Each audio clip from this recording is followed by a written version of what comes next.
வணக்கம். அண்ணா திராவிட மக்கள் முன்னேற்றக் கழகத்தின் அனைத்து நிர்வாகிகளுக்கும் என்னுடைய வணக்கத்தை தெரிவித்துக் கொள்கின்றேன். 2024 நாடாளுமன்ற தேர்தல் என்பது இந்திய வரலாற்றில்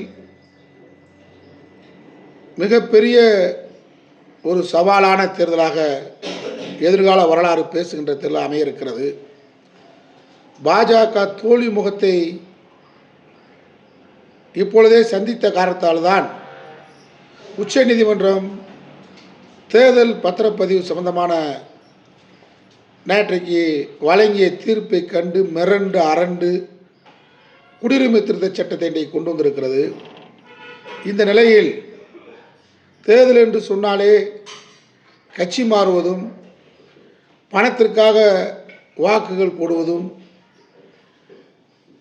10 நாள் தேர்தல், அந்த 10 நாளுக்காக தன் சுயமரியாதை அடகு வைப்பதும், இப்படிப்பட்ட வேலைகள் தொடர்ச்சியாக தேர்தல்னாலே நடக்கும்.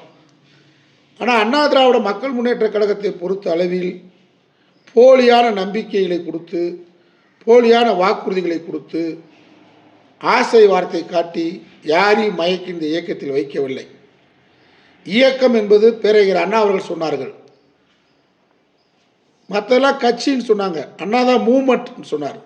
சமூக சோசியல், அதாவது சோசியல் ரெஃபார்மர் மூமெண்ட்னு சொன்னார். சமுதாய சீர்திருத்த இயக்கம்னு அண்ணா சொன்னார். அதனால் தந்தை பெரியார் வழியில் பேரறிஞர் அண்ணாவுடைய சிந்தனையில் இன்றைக்கு தமிழகத்தில் வெற்றி நடைபெறுகிற கொள்கை சித்தாந்தமான ஒரு இயக்கம் என்றால் அண்ணா திராவிட மக்கள் முன்னேற்ற கழகம்தான். அதனால் தேர்தல் முடிவுகளை பற்றி நம்ம கவலைப்பட வேண்டிய அவசியம் இல்லை. நம்முடைய இலக்கு 2026. 2024 நம்முடைய நோக்கம் இந்த நாடு காப்பாற்றப்பட வேண்டும். இந்த நாட்டுக்கு மிகப்பெரிய பேராபத்து ஏற்பட்டிருக்கிறது. சுருக்கமாக சொல்லணும்னா 2024 மோடி வெற்றி பெற்றால் 2026 தேர்தலே நடக்காது, மாநிலங்களே இருக்காது.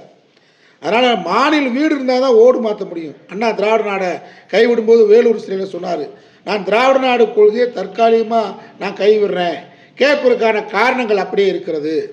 ஆனால் நாடு சீனா படையெடுத்துருச்சு, இந்தியாவில் வீடு இருந்தால் தான் ஓடு மாற்ற முடியும்னு சொன்னார். அது மாதிரி 2026 சட்டமன்ற தேர்தலில் அண்ணா திராவிட மக்கள் முன்னேற்ற கழகம் நிச்சயமாக தன்னுடைய தொடக்க உரையை செயின்ட் ஜார்ஜ் கோட்டையில் எழுதும். வரலாற்றில் மறக்க முடியாது, மறைக்கவும் முடியாது, யாரும் நம்மளை ஒழிக்கவும் முடியாது. ஆனால் 2024 நாம் சமரசமற்ற கொள்கைவாதிகள், லட்சியவாதிகளின் அடிப்படையில் இந்த நாடு காப்பாற்றப்பட வேண்டும் என்று சொன்னால் நாம் நிச்சயமாக ஒரு நல்ல முடிவு எடுத்தாக வேண்டும்.